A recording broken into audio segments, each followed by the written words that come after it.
할렐루야. 하나님의 크신 사랑이 이 시간 우리 가운데 가득한 줄 믿습니다. 오늘 우리는 누가복음 12장 25절로 29절의 본문을 가지고 목자의 인도를 받는 양의 삶이라는 제목으로 하나님의 말씀을 함께 나누도록 하겠습니다. 2023년 세계 경제 포럼에서 이런 질문을 하였습니다. 사람들의 최고 걱정거리가 무엇인가? 사람들의 최고 걱정거리가 무엇인가라는 이 리서치를 하게 되었습니다. 그 결과 1위가 무엇인지 아십니까? 당시에는 바로 이제 코로나도 아주 성행했던 시대였기 때문에 그런 것도 있었지만 그보다 더 큰 것이 바로 1위가 바로 생계비의 위기라는 것을 걱정했다고 합니다. 생계비의 위기. 물가 폭등이죠. 인플레이션입니다. 세계 곳곳에 전쟁과 자연재해, 기후변화로 인하여서 기름값도 오르고 엔겔 지수도 오르고 또한 물가, 양육비도 오르고 그로 인하여서 우리의 혈압도 오르는 그런 삶을 살았습니다. 항상 이 어려움이 가득했던 시간이었죠. 결국 생계비의 지출이 급속도로 상승되었다라고 말했습니다. 이 생계비의 지출, 다른 말로 표현한다면 먹고 사는 문제입니다. 기후변화, 세계 평화, 전쟁, 이보다 더 급선무로 사람들의 염려와 걱정이 되는 것은 바로 어떻게 먹고 사느냐 이것이었습니다. 한 주간 여러분들은 먹고 사는 문제를 해결하셨습니까? 많은 성도님들께서 한 가지 오해를 하고 있는데 먹고 사는 문제를 신경 쓰고 살면 그 사람은 신앙이 없다, 적은 믿음이다 라고 말하는 자들이 있습니다. 믿음이 좋다면 먹고 사는 문제를 왜 걱정하느냐? 하나님께서 다 채워주지 않겠느냐? 물론 틀린 말씀은 아닙니다. 그러나 먹고 사는 문제도 우리에게 아주 중요한 문제입니다. 먹고 사는 것, 여기에는 자녀들의 양육도 포함됩니다. 그리고 미래를 준비하는 모든 것도 포함됩니다. 오늘 하루를 건강하게 사는 것이 얼마나 어려운 일인지 아십니까? 그래서 예수님께서는 우리에게 이러한 기도를 가르치셨습니다. 마태복음 6장 11절 같이 한번 읽어봅니다. 시작! 오늘 우리에게 일용할 양식을 주시옵고. 여기에서 일용할 양식이라는 것은 먹고 사는 것뿐만 아니라 자녀들의 양육 또한 미래 노후 대책까지 다 포함되는 이야기입니다. 그렇다면 주님께서는 왜 이 기도를 우리에게 가르쳐 주셨을까요? 일용할 양식을 공급하시는 분이 누구인가, 공급처가 누구인가를 알려주기 위함입니다. 9절 같이 한번 읽어봅니다. 시작! 그러므로 너희는 이렇게 기도하라. 하늘에 계신 우리 아버지여. 일용할 양식, 자녀들을 양육하는 것, 미래 노후를 준비할 수 있는 모든 것들의 공급처는 하나님이시다라는 것을 가르쳐주기 위하여 오늘 나에게 일용할 양식을 주옵소서라고 가르쳐주고 있었습니다. 매일마다 목자 되시는 하나님의 놀라운 은혜를 체험한다라면, 경험한다라면 그 양은 목자를 더욱 신뢰할 것입니다. 가장 쉬운 일이 바로 일용할 양식입니다. 지금 내가 먹고 있는 것, 이것을 하나님께서 허락하여 주셨다라는 것을 고백한다라면 그 사람은 지금 하나님의 보호를 경험하고 있는 것입니다. 이 경험이 점점 커지면 어떻게 될까요? 내 앞에 큰 풍랑이 불어닥쳐도 작은 것에서부터 하나님께서 함께 하심을 믿은 자이기 때문에 그 풍랑에 두려움을 갖지 않습니다. 하지만 작은 것에서부터 하나님을 시인하지 않으면 그 사람에게 있어서 큰 풍랑은 자연스럽게 나를 위협하는 최고의 핵폭탄이 된다는 것으로 우리 자신은 무너져 내려집니다. 그러니 여러분 기억하십시오. 작은 것에서부터 하나님을 인정하는 삶을 살아야 됩니다. 여러분이 오늘 안전하게 운전하고 교회 왔다라면 그것에서부터 감사하십시오. 그리고 집에 안전하게 도착하신 것, 그것 또한 하나님께서 보호하여 주셨다라는 것을 감사하십시오. 일주일에 아침에 일어나는 월요일 첫날, 그 또한 하나님께서 깨워주심을 감사하십시오. 그리고 하루를 무사히 살아가는 것도 감사하십시오. 이 모든 것이 하나님의 은혜라는 것을 고백하는 사람이라면 그의 믿음에서는 하나님의 전적 신뢰가 더욱 커지게 되는 것입니다. 그렇다고 우리가 아무런 노력을 하지 말라는 것은 아닙니다. 감나무 아래에서 이불 쩍 걸리고 감이 떨어지기를 기다리는 그런 어리석은 삶을 살지 않으라고 하나님께서 말씀하십니다. 최선을 다해라. 열심을 다하라. 사는 것도 하나님의 명령입니다. 우리의 삶에 있어서 여러분 말하고 싶지 않은 최고의 아킬레스건이 있습니다. 그것은 바로 경제적인 부분입니다. 부부싸움의 원인, 대부분의 사람들은 성격 차이라고 말합니다. 하지만 내 마음에 쑥대밭이 된 이유가 무엇일까요? 원인이 있기 때문에 내 마음에 쑥대밭이 되었어요. 가시돋친 말을 합니다. 이유는 뭡니까? 경제적인 부분이 커다란 영향을 가지고 있어요.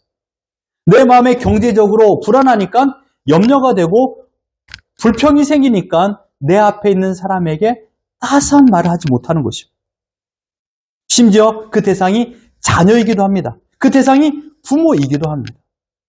경제적인 부분. 날카로운 대화가 오갑니다. 원망과 불평의 불화살이 쏟아집니다. 내일에 대한 소망의 불씨가 서서히 꺼져버리는 이유, 그것은 바로 경제적인 부분입니다. 가정 하나, 또한 회사 하나를 쑥대밭으로 만들 만한 강력한 힘을 가지고 있는 것이 바로 이 경제적인 부분입니다. 경제의 문제를 해결하려고 무리한 일을 합니다. 여러분 이런 말 아십니까? 만병의 원인은 무리다. 무리. 감당할 수 없는 것을 감당하려고 힘을 쓰는 것. 이것이 바로 무리입니다.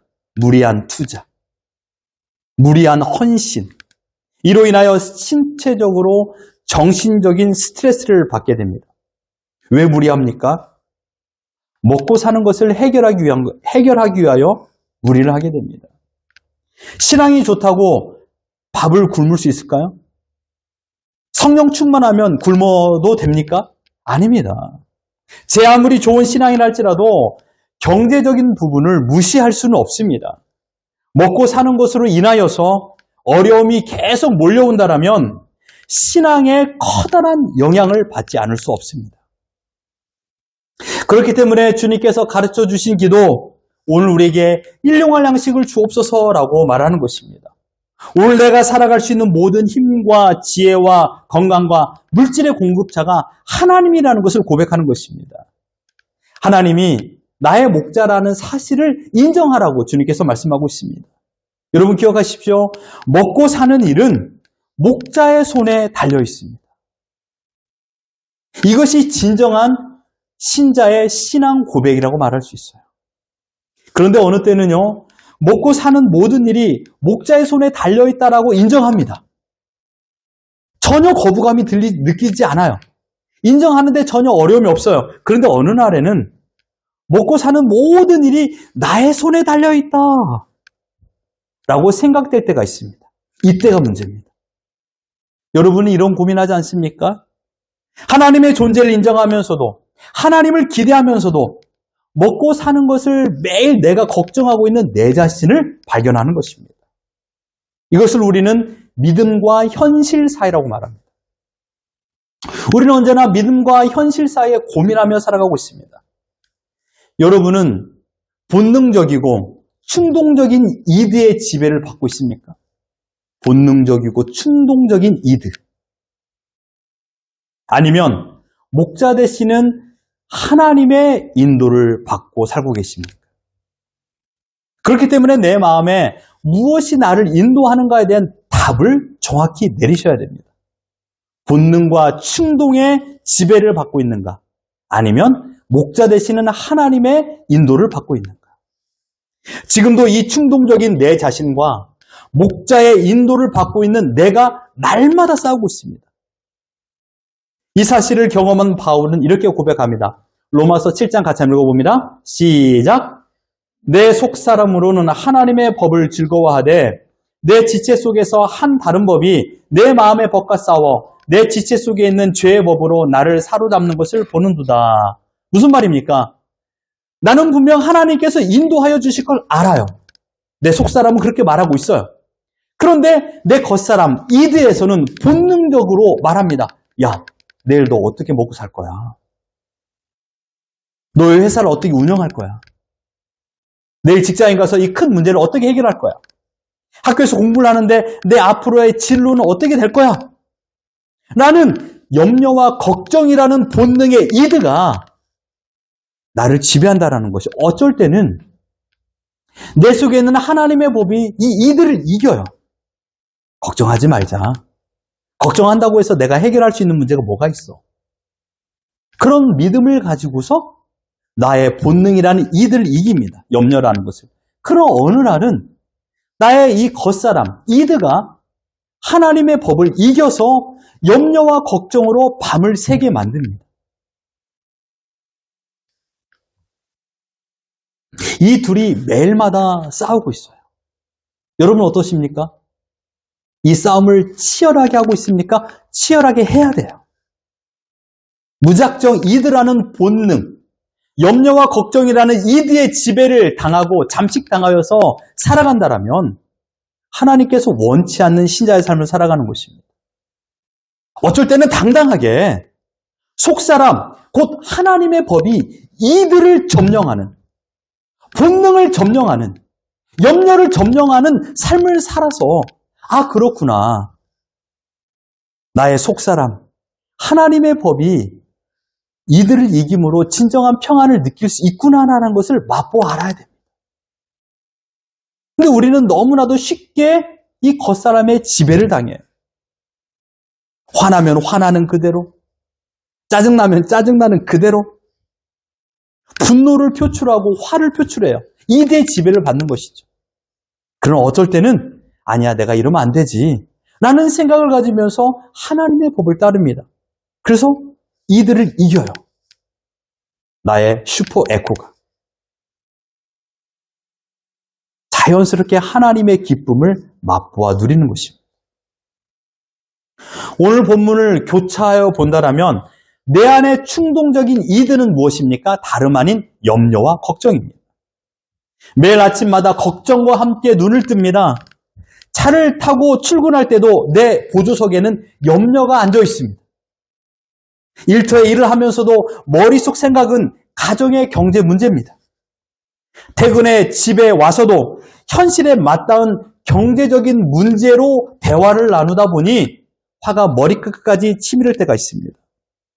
그러므로 가장 무서운 본능은 다름 아닌 염려와 걱정입니다. 걱정이라는 본능은요, 하나님만큼 큰 힘을 가지고 있습니다. 말로는 하나님을 믿는다 하지만 내 마음 속에는 다른 하나님, 곧 걱정이라는 하나님을 모시며 살고 있는 것입니다. 우리를 만드신 하나님께서 이 사실을 모르실까요? 모든 것을 알고 계십니다. 내 경제적인 상태, 앞으로 나의 미래, 여기에는 내 자녀의 삶 또한 포함되어 있습니다. 매일마다 우리는 골머리를 쌓으며 생각해요. 자녀의 학교, 학원, 또한 친구들 만나는 것, 모든 것. 하지만 내 뜻대로 되는 것이 뭐가 있습니까? 안 돼요. 내 믿음의 상태 또한 하나님이 다 알고 계십니다. 그래서 하나님께서 오늘 본문을 통하여 이렇게 말씀하십니다. 25절과 26절 같이 한번 읽어봅니다. 시작! 또 너희 중에 누가 염려함으로 그 길을 한 자라도 더할 수 있느냐? 그런즉 가장 작은 일도 하지 못하면서 어찌 다른 일을 염려하느냐? 예수님께서 말씀하십니다. 제자들을 향하여 너가 염려함으로 너의 키를 자라게 할 수 있느냐? 염려한다고 해서 너 앞에 있는 작은 문제를 해결할 수 있느냐? 따라서 염려와 걱정이라는 본능을 버려라 라고 말씀하고 있는 것입니다. 왜 그렇습니까? 너희는 목자된 나의 양이기 때문이다. 목자라는 위대한 선구자가 너 앞에 있는데 왜 나를 바라보지 못하고 풀과 거친 자갈을 바라보고 있느냐라고 말하는 것입니다. 그래서 주님이 이렇게 말합니다. 28절 같이 한번 읽어봅니다. 시작! 오늘 있다가 내일 아궁이에 던져지는 들풀도 하나님이 이렇게 입히시거든 하물며 너희일까 보냐 믿음이 작은 자들아. 이 사실을 사도 바울은 모든 삶에서 경험했습니다. 바울의 마음을 본능이 지배하지 않고 목자 되시는 하나님께서 다스리셨습니다. 그래서 이 놀라운 사실을 경험한 바울은 빌립보서 4장 19절에 이렇게 고백합니다. 함께 읽어봅니다. 시작! 나의 하나님이 그리스도 안에서 영광 가운데 그 풍성한 대로 너의 모든 쓸 것을 채우시리라. 바울만큼 외로운 빈 호주머니였습니다. 바울이 받은 하나님의 사랑만큼 풍성함으로 그 빈 호주머니는 채워져 있었습니다. 지금 자신의 삶을 돌이켜 보십시오. 삶의 모퉁이마다, 골목마다 하나님의 돌봄과 인도가 있었습니다. 경제적인 문제에 대한 염려와 걱정이라는 본능이 나를 짓눌러 숨조차 쉬지 못하는 가혹한 시간을 우리는 살았습니다. 가족에게 미안했어요. 가장으로서.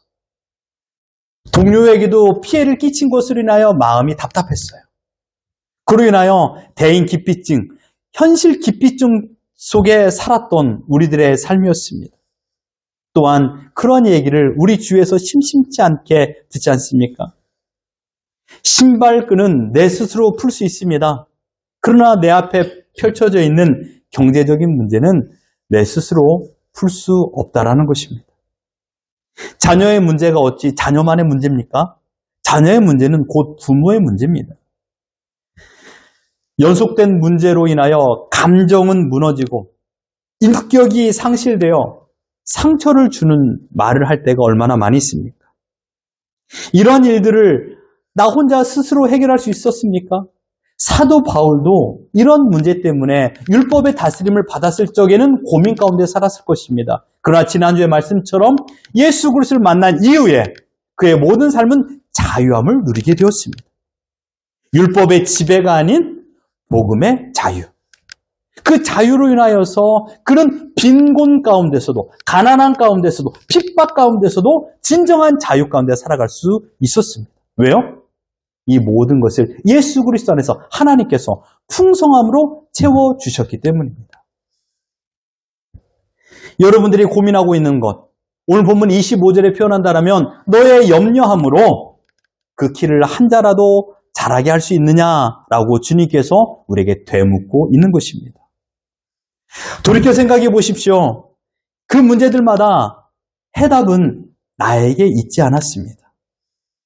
하나님께서 사람을 통하시든지 아니면 상황을 바꾸어 주시든지 아니면 내 마음을 바꾸어 주셔서 모든 문제를 해결하여 주셨습니다. 심지어 나의 고집을 굴복시켜 주셨습니다.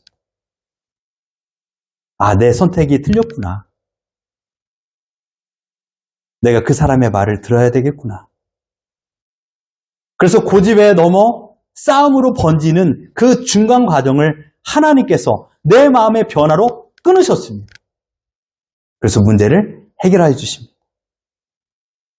염려와 걱정이라는 커다란 문제가 있었음에도 불구하고 내가 아무리 고집을 피워 염려한다고 해서 문제가 해결되지 않는다는 것을 경험케 하시고 내 마음을 바꾸어 주셔서 그래, 고집을 풀어주게 됩니다. 염려를 내 손에서 놓아줍니다. 여러분 이번 주 한 주간의 삶에 염려를 여러분 스스로 놓아준 적이 있습니까? 마치 연을 날리다가 연의 실타래를 놓아주는 것처럼 염려라는 것을 우리는 끝까지 염려의 문제를 끝까지 붙잡고 있어요. 주님께서는 제발 그것 좀 놔. 그것 좀 놔 라고 말하는데 내가 끝까지 어떻게 내가 내 아들의 문제를 내가 놓을 수 있겠습니까? 내 사업의 문제를 어떻게 내가 놓을 수 있겠습니까? 끝까지 붙잡고 있는 거예요. 야, 너가 붙잡고 있는다고 해서 너의 아들의 키가 커지냐? 너가 아무리 한약을 좋은 곳으로 다려 막여도 너의 자녀의 키가 크냐? 안 큽니다. 이걸 놓아야 돼. 주님께서 본문 25절 이렇게 말씀하고 있는 것입니다. 문제는 계속해서 또 다른 문제로 릴레이를 하고 있어요.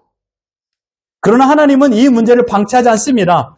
개입하십니다. 주관하십니다. 그리고 끝내 하나님께서는 문제 릴레이 바톤을 끊으십니다.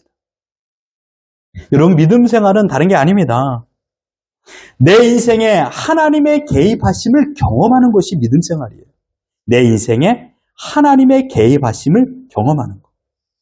하나님께서 인도하여 주심을 경험하지 못한다면 하나님을 신뢰하는 것에 커다란 문제가 생깁니다.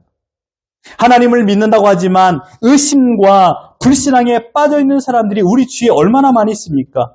이러한 신자들의 특징을 주님께서 29절에 이렇게 말씀했습니다. 같이 한번 읽어봅니다. 시작! 너희는 무엇을 먹을까, 무엇을 마실까요? 구하지 말며 근심하지도 말라. 먹을 것, 입을 것의 문제를 근심하지 말라라고 말씀하고 있습니다. 무엇을 먹고 무엇을 마시는 것은 생존의 기초입니다. 무엇을 먹고 무엇을 마시는 것은 취미생활이 아니에요. 시간이 남아서 즐기는 레저 생활도 아닙니다. 건강을 위한 여가 생활도 아니에요. 나의 생명, 나의 가족을 지키는 생존이 걸려있는 문제입니다. 그런데 주님께서는 이런 생존 문제를 너 스스로 염려하지 말고 나에게 내어 맡기라 라고 말씀하고 있습니다. 이것은 이론이나 추상이 아닙니다. 매일 부딪히는 실제 사건입니다. 그러니 여러분, 밥 투정하지 마십시오. 반찬이 맛없다라고 말하지 마십시오. 주는 대로 감사하게 먹는 것입니다. 그것이 바로 하나님께서 오늘 우리에게 필요한 양식을 공급해주는 생존을 위한 릴레이입니다. 하나님께서 광야에 이스라엘 백성들에게 만나와 메추라기를 내리신 것도 바로 이러한 생존 문제를 해결하여 주심을 가르쳐 주신 것입니다. 이스라엘 백성이 가나안 땅에 들어가기 전에 하나님께서는 한 가지를 가르치기를 원했습니다. 너희들의 생존과 미래는 바로 목자된 하나님 내 손에 있다. 이것을 가르치기 위한 것이었습니다. 매일 만나와 메추라기를 먹이시며 너희의 생존은 너희에게 결정되는 것이 아니라 바로 나의 손에 달려있다라는 것을 가르쳐 주셨습니다. 사막 한가운데서도 생수를 마시도록 허용하여 주신 것도 하나님의 인도하심을 알려주기 위한 것입니다. 젖과 꿀이 흐르는 가나안 땅에 있어도 비 한 방울 내리게 하는 것이 하나님의 뜻이라는 것을 가르치기 위하여 하나님께서는 광야 생활을 허락하셨습니다. 오늘날 우리도 자신의 능력과 재주로 지금까지 살아왔다라고 착각해서는 안 됩니다. 내가 열심히 노력한 결과로 이런 성과를 얻었어 라고 생각해서는 안 됩니다. 내가 잘 선택했어. 내가 열심히 했어 라고 착각하시면 안 됩니다. 물론 선택과 열심은 우리 삶의 기초입니다. 그러나 기억하십시오. 하나님의 공급하심과 인도하심이 없다면 선택할 기회도 열심히 할 수 있는 기회도 없어집니다. 내가 직장에서 열심히 할 수 있는 그 직장 또한 하나님께서 허락하여 주셨고 내가 지금 열심히 공부할 수 있는 시간도 하나님께서 허락하여 주셨기 때문에 지금 나의 열심히 빛을 발하는 것이지 하나님께서 직장의 문, 사업의 문을 열어주지 않으면 나의 열심을 어디에서 나타내는 볼 수 있겠습니까? 그러니 기억하십시오. 하나님께서 지금 나에게 이 길을 허락하여 주셨기 때문에 나에게 선택도, 나에게 열심히 기회도 생긴 것입니다. 이것이 믿음의 신앙 고백입니다. 여러분 기억하십시오. 같이 한번 읽어봅니다. 시작! 하나님은 우리의 욕망을 채워주시는 분이 아니라 우리의 필요를 채워주시는 분이십니다. 너무 멋진 문장 아닙니까? 이 문장을 만들기 위하여 저는 어제 밤을 샜습니다. 하나님은 우리의 욕망을 채우신 분이 아니라 우리의 필요를 채우신 분. 나의 욕망, 나의 본능의 만족을 위하여 하나님을 이용하지 마십시오. 하나님께서 여러분의 사업이 잘 되고 좋은 직장을 다니게 하시는 것이 여러분의 지갑을 가득 채워 자랑의 도구로 삼게 하기 위한 것이 아닙니다. 지금 여러분에게 돈이 필요하기 때문에 그것을 채워주기 위하여 사업이 잘 되게 하고 직장 생활을 잘하게 하여 주신 것입니다. 여러분 돈을 사랑하지 마십시오. 돈이 필요하기 때문에 열심히 일하는 것입니다. 돈을 사랑하기 때문에 열심히 일하는 것이 아니라 돈이 필요하기 때문에 열심히 하는 것이고 하나님께서는 나의 필요를 하여 돈을, 경제적인 부분을 채워주시는 것입니다. 여러분, 목자의 보호를 받는 양은 결코 스스로 걱정할 필요가 없습니다. 아니, 걱정할 이유가 없습니다. 걱정을 한다는 것은 목자의 눈을 피하여 다른 곳으로 가고 싶으니까 걱정하는 거예요. 어떻게 하면 목자의 눈을 피하여 내가 저 울타리 밖으로 넘어갈까? 양의 입장에서 생각해 본다라면, 이쁘게 말한다라면 장난치고 싶은 거예요. 어떻게 하면 내가 목자의 눈을 피하여서 저곳으로 놀러 갈까? 본능의 지배를 받는 죄인의 말로 표현한다라면 어떻게 하면 내가 죄를 지을까? 어떻게 하면 내가 더 나의 만족을 위하여 살아갈까? 라고 생각하는 것입니다. 여러분, 목자의 보호를 받는 양은 두려워할 필요가 없습니다. 가장 평안한 상태를 누리기 때문입니다. 왜 긴장하고 있습니까? 왜 염려하며 살아가고 있습니까? 긴장할 필요가 전혀 없습니다. 목자가 모든 쓸 것을 또는 필요한 모든 것을 풍성하게 채워주시기 때문에 내가 긴장할 필요가 없습니다. 여기에서 풍성함이라는 말은 차고 넘친다라는 말이 아닙니다. 내가 먹고 자는 것에 부족함이 없다라는 것입니다. 여러분, 억망장자가 여러분의 지갑을 보며 100불이 있는 것을 보면서 그들이 뭐라고 생각하겠습니까? 겨우 100불뿐이 없네? 나의 입장에서는 오늘 먹고 자는데 전혀 부족함이 없어요. 그것이 바로 풍성함이에요. 누가 보느냐에 따라서, 내가 어떻게 생각하는가에 따라서 100불이 풍성함이 되기도 하고 10,000불이 부족함이 되기도 하는 것이에요. 오늘 하나님께서는 여러분이 살아갈 수 있는 모든 체력을 다 주셨어요. 옆 사람과 비교하지 마십시오. 옆 사람은 천하장사의 체력을 가지고 있지만 그 사람에게는 그것이 필요하기 때문에 그만큼 에너지가 있어야만이 하루를 살기 때문에 그게 있어야 되는 것이고, 나에게는 오늘 이만큼의 체력만 있어도 살아갈 수 있는 거예요. 이 풍성함은 비교 대상이 아니에요. 나에게 절대 의존이 되는 것이에요. 물질도 마찬가지입니다. 지금 여러분이 소유하고 있는 모든 집과 자동차도 마찬가지입니다. 목자가 내가 필요할 만큼 공급해 주기 때문입니다. 100kg 나가는 양에게는요, 100kg 버금가는 이 몸을 유지할 만큼의 풀이 필요하고요. 50kg 나가는 양에게는요, 100kg 나가는 양에 풀을 주면 그 양은 과식에 걸려 소화불량 걸립니다. 딱 맞게끔 주는 거예요.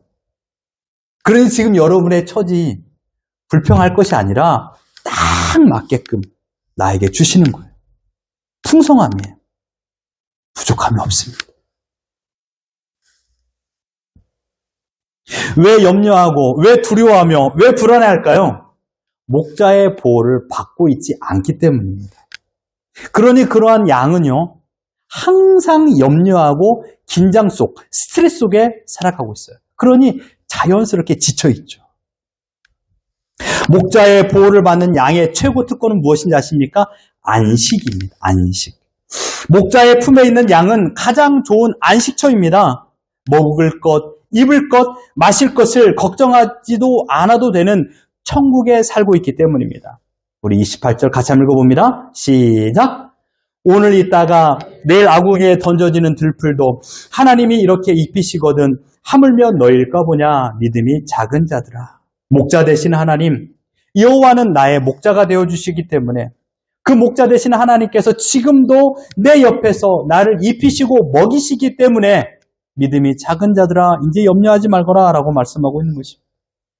오늘 피었다 지는 들풀도 하나님께서 입히신다고 말했습니다. 하물며 독생자 아들을 내어주시기까지 우리를 사랑하시는 하나님께서 우리를 책임져 주지 않겠느냐라고 말씀하고 있는 것입니다. 십자가에 달려 죽으시고 나를 살리시기 위하여 부활하신 그 주님께서 지금도 성령님을 통하여 나를 사랑하고 보호하고 있는데 염려하지 말거라 라고 말씀하고 있습니다. 신자는 염려라는 본능의 지배를 당하는 자들이 아닙니다. 분명 주님이 부르실 때까지 이 욕망과 본능과 치열한 전쟁을 할 것입니다. 어느 때는 처절한 패배를 경험하기도 하고요. 어느 때는 목자의 인도를 받고 있다는 확신을 가지고 너끈히 염려를 이겨낼 때도 있을 것입니다. 저는 소망합니다. 내 속사람이 이기는 승률이 높아지기를 소망합니다. 그때 비로소 거센 풍랑이 잠잠케 되는 은혜를 경험할 것입니다. 다시 한번 읽어보겠습니다. 시작! 하나님은 우리의 욕망을 채워주시는 분이 아니라 우리의 필요를 채워주시는 분이십니다. 여러분의 매일의 삶을 하나님께서 외면하지 않습니다. 왜냐하면 하나님은 나의 목자이시기 때문입니다. 나는 하나님의 기르시는 양입니다. 목자의 인도를 받는 양은 항상 평안합니다. 먹고 사는 모든 문제는 하나님의 손에 달려 있습니다. 하나님께 내어 맡기십시오. 이제는 염려라는 본능의 지배를 받지 않고 내 속에 살아계시는 성령님의 인도를 받아 평안과 감사와 안식을 누리며 늘 내 앞에 서 계시는, 내 곁에 계시는 목자의 품 안에서 참된 평안을 누리며 살아가는 하늘소망장로교회 모든 성도가 되시기를 예수 그리스도 이름으로 축원합니다.